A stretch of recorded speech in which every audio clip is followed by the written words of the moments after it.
আপনি সবসময় একটা কথা মনে রাখবেন, যদি আপনি একবার মিস্টেক ফাইন্ড আউট করতে পারেন তাহলে দেখবেন যে আপনি সফলতার রাস্তা পেয়ে যাবেন। অনেক মানুষ আমাকে বলে, ভাই সফল কিভাবে হব? আপনি আপনার ভুলগুলো বাইর করেন। আপনি যদি আপনার ভুলগুলো বাইর করতে পারেন তাহলে আপনি প্রফিটেবল। কেন লস হইলো, কেন প্রফিট হইলো, আজকে যদি আমার প্রফিট হয় আগামীকাল কিভাবে প্রফিট হবে, জার্নাল লেখা। বাট একটা স্ট্র্যাটেজি কখনোই আপনি ইউটিউবার থেকে কপি করতে পারবেন না। আঙ্গুলটা কেটে ফেলেন, হাত কাটা যাবে না। মার্কেট তোমাকে হারাতে চায় না, তুমি নিজেই নিজেকে হারাতে চাও। আসসালামু আলাইকুম এভরিওয়ান। আমরা সকলেই ট্রেডিং এর মধ্যে প্রফিট করতে চাই।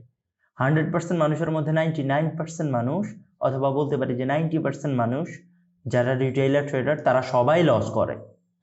আমরা সবাই তো প্রফিট করতে চাই, আবার আমরা এটাও জানি যে ট্রেডিংয়ে একজনের টাকা আরেকজনের কাছে যায়। তাহলে যদি আমরা এই পরিসংখ্যান করি তাহলে তো হওয়ার কথা 50% প্রফিটেবল আর বাকি 50% হচ্ছে নন প্রফিটেবল। এমনটা কেন হচ্ছে? 90% মানুষ কেন লস করতেছে অ্যান্ড বাকি 10% মানুষ কেনই বা প্রফিট করতেছে? হোয়াট ইজ দ্য কি মিস্টেকস? আপনি সবসময় একটা কথা মনে রাখবেন, যদি আপনি একবার মিস্টেক ফাইন্ড আউট করতে পারেন তাহলে দেখবেন যে আপনি সফলতার রাস্তা পেয়ে যাবেন।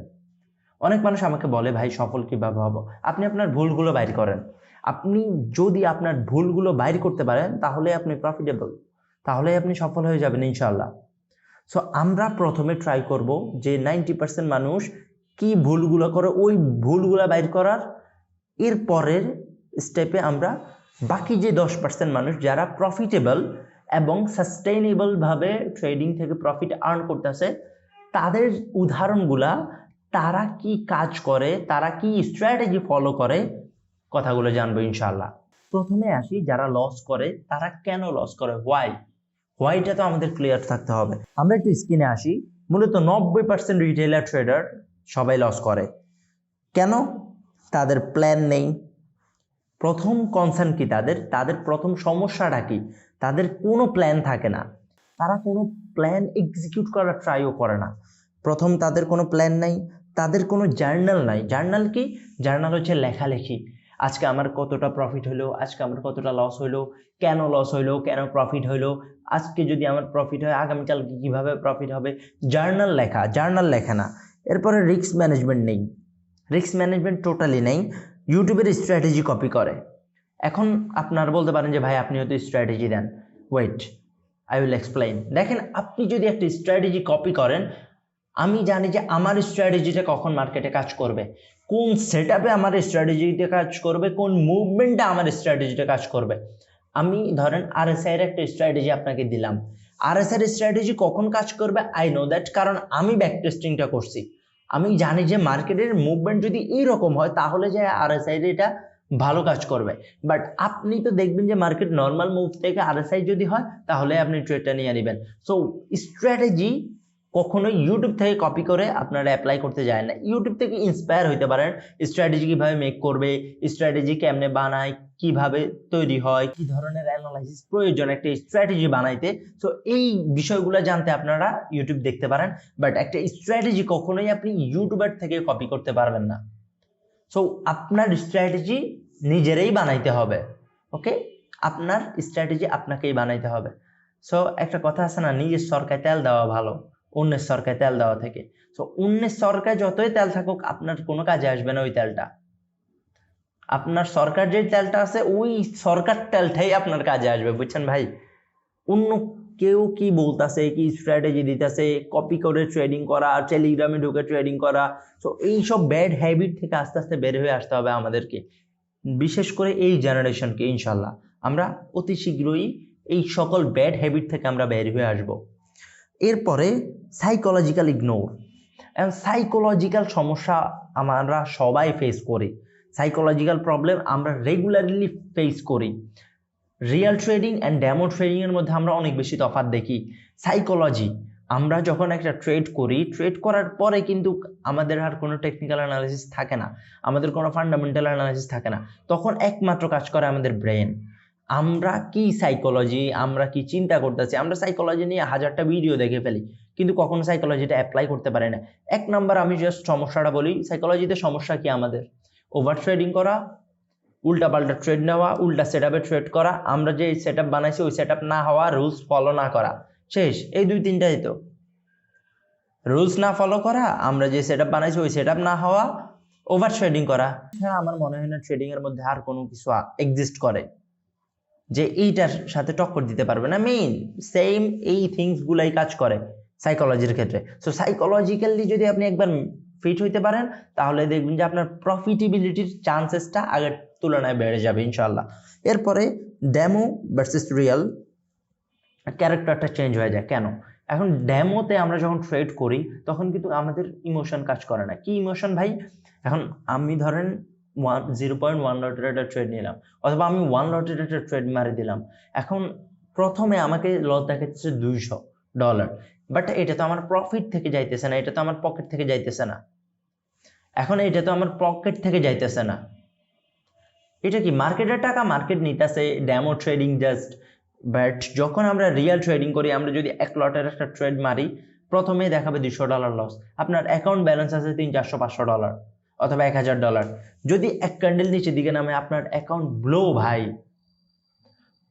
সো সাইকোলজিক্যালি আমরা থিঙ্ক করি না, আমরা ডেমো ট্রেডিংকে রিয়েল ট্রেডিংয়ের সাথে তুলনা করে ফেলি, কম্পেয়ার করে ফেলি। ডেমো ট্রেডিংয়ে যে লট নিই আমরা ট্রাই করি যে রিয়েল ট্রেডিংও সেই লট নিতে।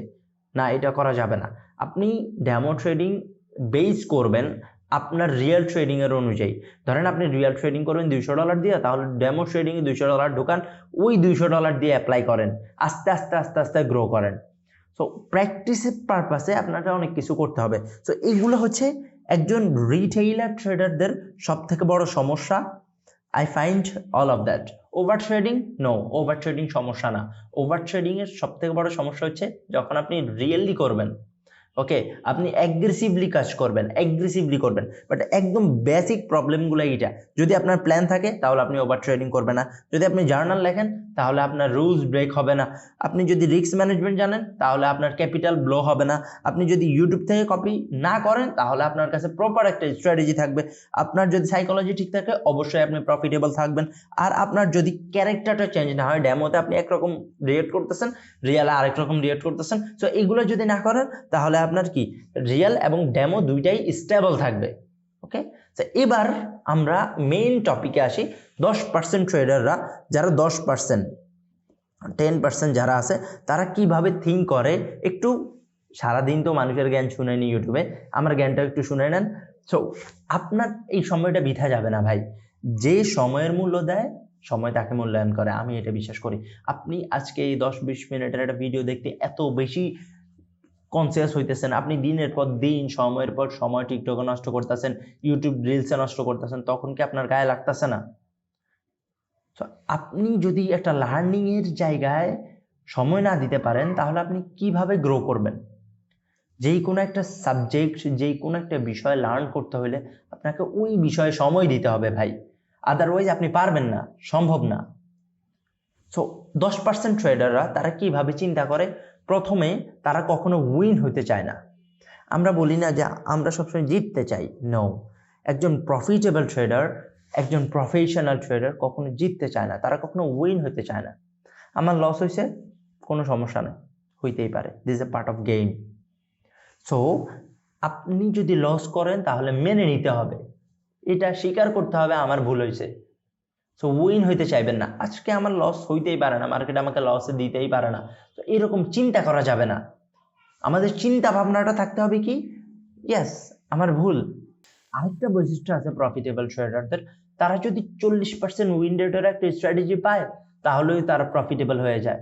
1:3 রিস্ক রিওয়ার্ড ধরেন, ইজিলি আপনি প্রফিটেবল হবেন। বাট আপনার এই জন্য কি হইতে হবে? কনসিস্টেন্সি কাজ করতে হবে মার্কেটে, প্রতিদিন বসতে হবে মার্কেটে, প্রপার সেট আপে বসতে হবে। আরেকটা তাদের বৈশিষ্ট্য কি, তারা উল্টাপাল্টা ট্রেড নেয় না। সপ্তাহে 2টা ট্রেড নিবে, প্রপার সেট আপে, প্রপার রুল, প্রপার ক্যাপিটাল ম্যানেজমেন্টে ট্রেড নিবে। উল্টাপাল্টা ট্রেড তাদের দ্বারা হবে না। উল্টাপাল্টা ট্রেড মানে বুঝতেছেন? আপনি ঢুকছেন মার্কেটে, একটা সেট আপ দেখলেন, ইয়াস ব্রেকআউট হইতেছে, এই জায়গা থেকে শিওর 100 মার্কেট উপরে যাবেই, নিয়ে নিলেন বাইং ট্রেড, হইতে পারে মার্কেটে উপরে চলে গেল। এরপর আবার আপনি আরো বেশি লটে মারবেন না সেম সেট আপে, তখন আপনার স্টপ লসটা হিট হইলো। কেন? কারণ আপনার কাছে তো ব্যাক টেস্টেড ডাটা নাই। তো ব্যাক টেস্টেড ডাটা যদি আপনার কাছে থাকতো তাহলে আপনার স্টপ লসটা এই জায়গায় অ্যাটলিস্ট হিট হইতো না। সো এই কিছু সো এইরকম কয়েকটা সাবজেক্ট আপনার মনে রাখতে হবে ভাই। এরপরে এক্সকিউজ দেওয়া যাবে না, উল্টাপাল্টা এক্সকিউজ আছে না আমরা যে দিই, মার্কেটের দোষ, এরপরে আমার ক্যাপিটাল নাই, আমার ক্যাপিটাল কম, আমি টেকনিক্যাল অ্যানালাইসিস করছি ওইটা কাজ করতেছে না, মার্কেটে সমস্যা আছে, মার্কেট আমার স্টপ লস হিট করায় উপরে যাইতেছে। ভাই লিকুইডিটি যেটা আমরা দেন বলি যে market stop loss just touch করায় উপরে যায়, মার্কেটের যারা বড় বড় ট্রেডার আছে তাদের কাছে কিন্তু আমাদের স্টপ লসের ডাটাটা থাকে রাউন্ড নাম্বার 50, 100, 200, 0.00001, 0.00, 0.100, 200, 500, 1000। সো এগুলা কি রাউন্ড নাম্বার। আপনি ট্রাই করবেন যে রাউন্ড নাম্বার অ্যাভয়েড করতে, আর আপনার স্টপ লস যেটা হবে এটা থেকে একটু বড় রাখবেন, একটু বড়, বেশি না। অনেক সময় দেখবেন যে মার্কেট নিচে আসবে, নিচে আসি স্টপ লসের কাছাকাছি আসে, তারপরে মার্কেট আস্তে আস্তে উপরের দিকে যাবে। এটা মার্কেটের ক্যারেক্টার, মার্কেটে এরকম কাজ করে। আরেকটা কথা মনে রাখতে হবে ভাই, লুজিং ট্রেড কখনো হোল্ড করা যাবে না। লস, ধরেন আপনি এই জায়গায় ট্রেড নিলেন, মার্কেট যাওয়ার কথা উপরে, আপনি বাইং ট্রেড নিলেন, ওকে, আপনি কি করলেন, বাইং ট্রেড নিলেন, মার্কেট যাওয়ার কথা উপরে, মার্কেট আপনার এগেনস্টে গিয়ে সেলিং সাইডে যাওয়া শুরু করলো। কি করলো, মার্কেট সেলিং সাইডে যাওয়া শুরু করলো। এখন সেলিং সাইডে আপনার স্টপ লস হচ্ছে এই জায়গায়। কোন জায়গায় আপনার স্টপ লস, ধরেন সাপোজ এই জায়গা হচ্ছে আপনার এসএল। এখন মার্কেট এই জায়গা পর্যন্ত আসলো, এই জায়গায় যখন আসছে আপনি দেখলেন যে একটা বাইং ক্যান্ডেল হয়েছে, বাইং ক্যান্ডেল হওয়ার পরে আপনি কি করছেন, এই জায়গায় আপনার স্টপ লসটা কি করছেন, বড় করে দিচ্ছেন। বড় করছেন কেন, মার্কেটের একটু সময় দেওয়ার জন্য। একটা কথা আছে, আগের কালে মানুষ বলে আঙ্গুল যখন পচে যায় তখন আঙ্গুলটা কেটে ফেলো, নয়তো বা পুরো হাত কাটা লাগবে। আপনার অ্যাকাউন্টে ব্লো হয়ে যাবে শুধুমাত্র স্টপ লস বড় করতে করতে। নিজের অপরাধ স্বীকার করেন, ভাবেন যে আপনি ভুল করছেন, তাহলে দেখবেন যে ইজিলি আপনি স্টপ লস কাটতে পারবেন। আঙ্গুলটা কেটে ফেলেন, হাত কাটা যাবে না, আপনার অ্যাকাউন্ট বেঁচে যাবে। অ্যাকাউন্টকে বাঁচায় রাখা হচ্ছে একজন প্রফিটেবল ট্রেডারের সব থেকে বড় গুণ। আপনার রুলসগুলো ডিফাইনিং থাকতে হবে, যাই বলেন আপনি, আপনার এসএল ঠিক থাকতে হবে, আপনার প্রফিট যাক পিপি যেটা টিপি যেটা, সেটা আপনার কখনো কখনো 1:3। আবার যদি আপনি সিচুয়েশন পেয়ে যান, অনেক সময় দেখবেন যে আপনার লাকি ডেতে আপনি একটু বড় বুক করেন, আপনি ব্যাক টেস্টের ডাটা যেটা বাইরে হবে একটু বড় বুক করেন মাঝে মাঝে, কোনো সমস্যা নাই তো, বাট কম বুক করিয়েন না। আপনি যদি 1:1 পার হয় তাহলে কষ্ট নিয়ে আসেন। তো একটা রুলস বেস ট্রেডিং করেন, রুলস বেস গাইডলাইন বানান, তাহলে দেখবেন যে ভালো করবেন ভাই ইনশাল্লাহ, I will guarantee you. So এগুলা হচ্ছে একজন প্রফিটেবল ট্রেডারদের কিছু ভালো গুণ, যেগুলো আমি আপনাদের সাথে মাত্রই শেয়ার করলাম ইনশাল্লাহ। তো লাস্ট পরিশেষে আমি একটাই কথা বলবো, মার্কেট তোমাকে হারাতে চায় না, তুমি নিজেই নিজেকে হারাতে চাও। ধন্যবাদ ভাই, ভালো থাকবেন, দেখা হবে আগামী ভিডিওতে। আসসালামু আলাইকুম আলহামদুলিল্লাহি আবরাকাতুহু।